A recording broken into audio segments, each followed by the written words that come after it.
समझो आप। बोला रैखिक समीकरणों का प्रयोग।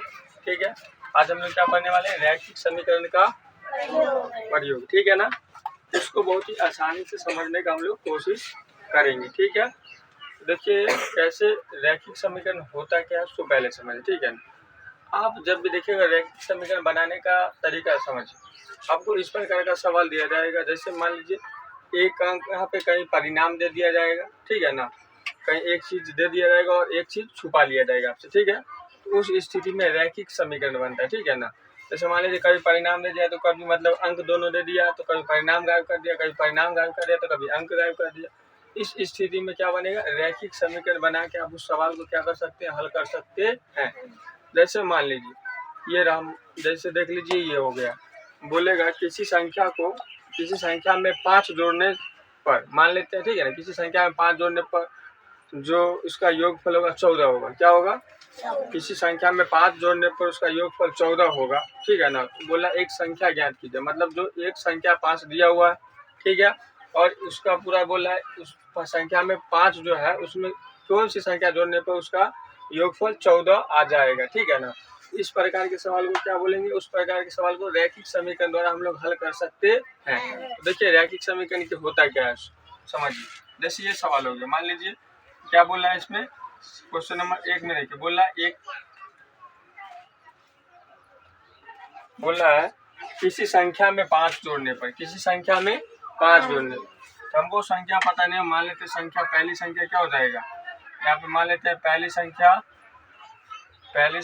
x मान लेते हैं। क्या मान लेते हैं? जो संख्या हमें पता नहीं उसको क्या मान लेंगे? x। और दूसरी संख्या दे रखा है, दूसरी संख्या क्या दे रखा है? दूसरी संख्या दे रखा है 5। कितना दे रखा है? अब बोल रहा है यह दोनों को जोड़ने पर, मतलब पहली संख्या और दूसरी संख्या, पहली संख्या प्लस दूसरी संख्या को जोड़ने पर क्या आएगा? दूसरी संख्या को जोड़ने पर कितना आएगा? तो 14 आएगा। कितना आएगा? 14 आएगा। ठीक है ना, तो हमें इस पता नहीं, एक संख्या बोल रहा है x है, दूसरी संख्या बोल रहा है 5 है। क्या है? 5 है। इस दोनों को जोड़ने पे क्या आएगा? 14 आएगा। इसमें बोल रहा है क्या जोड़ने पे इसके 14 आ जाएगा। ठीक है, तो ये हमको पता नहीं, तो इसको हम क्या कर देंगे? रैखिक समीकरण द्वारा इसको बनाने का कोशिश करेंगे। चल देखिए रैखिक समीकरण कैसे बनेगा। हमको तो जोड़ने घटाने आता है ये नॉर्मली। ठीक है ना, इसमें क्या करेंगे? ये x है, लिखेंगे x प्लस 5 बराबर कितना हो जाएगा? 14। कितना हो जाएगा? 14। ठीक है, उसमें हमको बोलना, अब आपको बताए हुए थे जब भी अगर कोई भी चीज x वाला रहेगा उसको उधर भेजने का प्रयास करेंगे। क्या करेंगे? उधर भेजने का, मतलब x के साथ जो भी संख्या रहेगा उसको जिधर अचर संख्या रहेगा, ठीक है ना, उस साइड उसको क्या करेंगे? भेजने का कोशिश करेंगे। ठीक है ना, देखिए यहाँ पे क्या करेंगे? x है तो x रहने देंगे इस पर। ठीक है ना, उसको क्या कर देंगे? उसके बाद बराबर कर देंगे। ठीक है ना, बराबर करने के बाद 14 है उसको 14 को लिख देंगे। बराबर के बाद क्या है? उधर 14, इधर प्लस का 5, इधर क्या है? ये प्लस का 5। इस प्लस का 5 उधर जाकर क्या हो जाएगा? माइनस का 5। इधर प्लस में रहेगा तो उधर जाकर माइनस में, माइनस में उधर जाकर क्या हो जाएगा? प्लस में। ये क्या हो गया? x बराबर कितना? 14 में से 5 जाएगा, कितना हो जाएगा? 9। तो मतलब हमें दूसरी संख्या पता चल गई, x बराबर कितना हो रहा है? 9।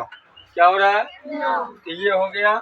हम कौन सा संख्या जोड़ेंगे जिसमें इसका योगफल 14 आ जाएगा? 9 जोड़ेंगे। क्या जोड़ेंगे? इस प्रकार ये क्या हो गया? रैखिक समीकरण द्वारा इस सवाल को हम लोग क्या किए? हल किए। बात समझ में आ गया?